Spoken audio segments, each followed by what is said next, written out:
Hello everyone and welcome to another video. Please like this video and subscribe to my channel. It really does make a difference. Meet Elekwa Friday. Elekwa Friday is a busy man. He has 2 jobs. He also has 2 names. He tells me he's a chef, and he also tells me he's a surgeon. And he also tells me he's called Renee Sotello. I hope you're following this. We got off to a good start on Facebook on a Tuesday when he said, "Nice meeting you. Where are you from, if you don't mind?" My alter ego, Celia, said, "I'm from Durham in the northeast of England. What about you?" He said, "From Gemry, but I live in United States." "Oh, we're off to a good start here." "Where's Gemry?" asked Celia. "Germany.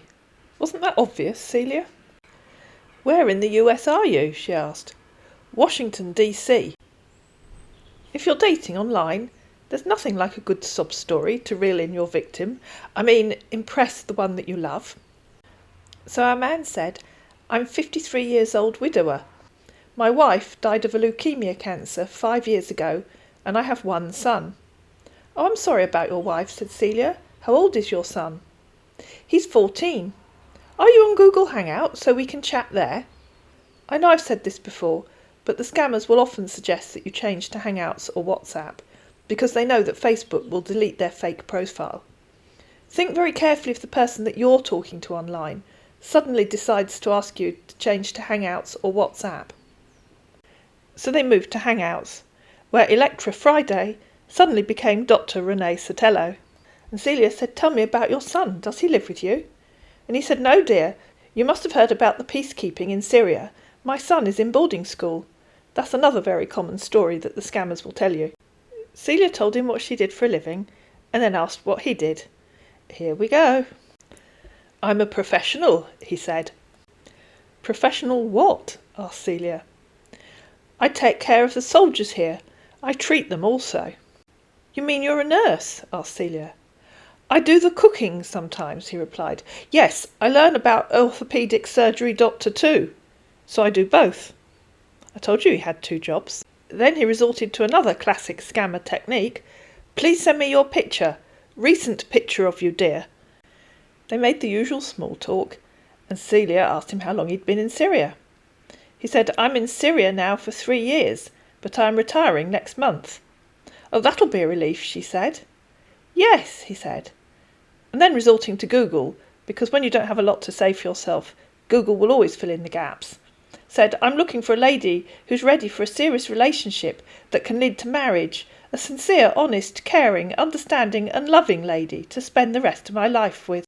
Google obliged again when he said, "To describe myself and be humble, I have a great personality, always positive and loves life, and I bring smiles to everyone I meet. I'm a no-drama individual and I'm honest." Google, the search engine that just keeps on giving, kept on giving. "Well, I'm an exciting, thoughtful and compassionate man with a strong passion for life. I'm optimistic and warm and see every day as a new beginning. I've been through a lot as a man and have conquered much opposition in life as well, and would love to meet someone who'll understand how being hurt feels and would love to find an honest relationship."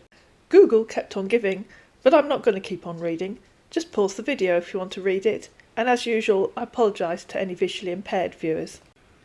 Google let him down next time round when he appeared to be accusing Celia of driving him to drink. Celia had sent him 1 photo, just a headshot.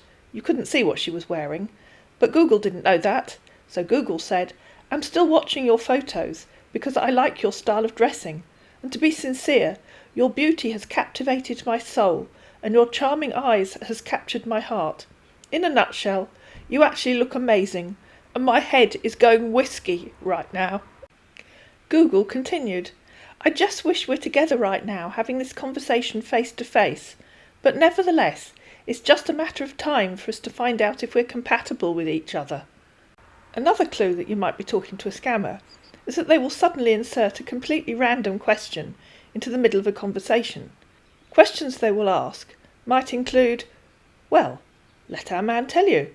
So, how's the weather condition there?" Celia continued chatting to Google for quite a while. I guess it's one step removed from talking to yourself. But there's only so much fun you can have talking to a search engine, and Celia got bored. So she decided to move the conversation on and said, "Tell me what you've been doing today. Have you been cooking in your duties as a chef, or operating in your duties as a doctor?" Remember, he told her that he did both. "So much work! It really isn't right that you have to work so hard." "Yes, dear," he said. "I cook only when I want to, dear." She said, "Oh, I guess it would be relaxing after having to operate. Is it really difficult operating while you're on deployment? Do you have a proper hospital?" "No, dear," he said. "I'm planning on that." Google hijacked the conversation again. "You must have been the second woman God created after Eve. Apparently God must have lavish, abundant time to make such an enchanting. You look so enchanting, highly like goddess." Until Celia got bored with talking to Google again and told our man that her mother was phoning. Google was in full flow again the next morning, and again I'm not going to read it to you.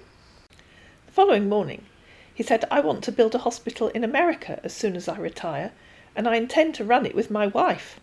As destiny may have it, if you become my wife, I hope you will be delighted to take the responsibility to run the hospital with me."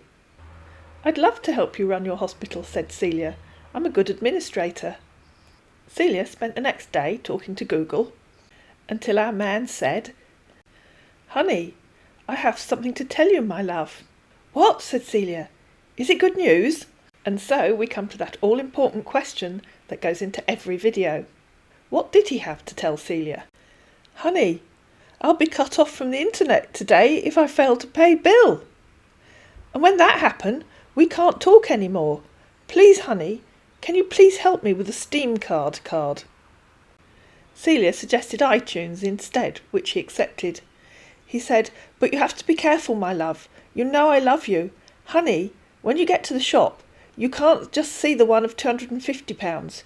You buy the £150 in two. OK, honey? Buy any one you see there. Love you so much." He was full of love while he waited. He's still waiting, but I don't think he's full of love anymore. I hope you found this video useful. If you did, please like it, please share it, please subscribe to my channel, and I'll see you again in another Keep Safe on the Net video on YouTube.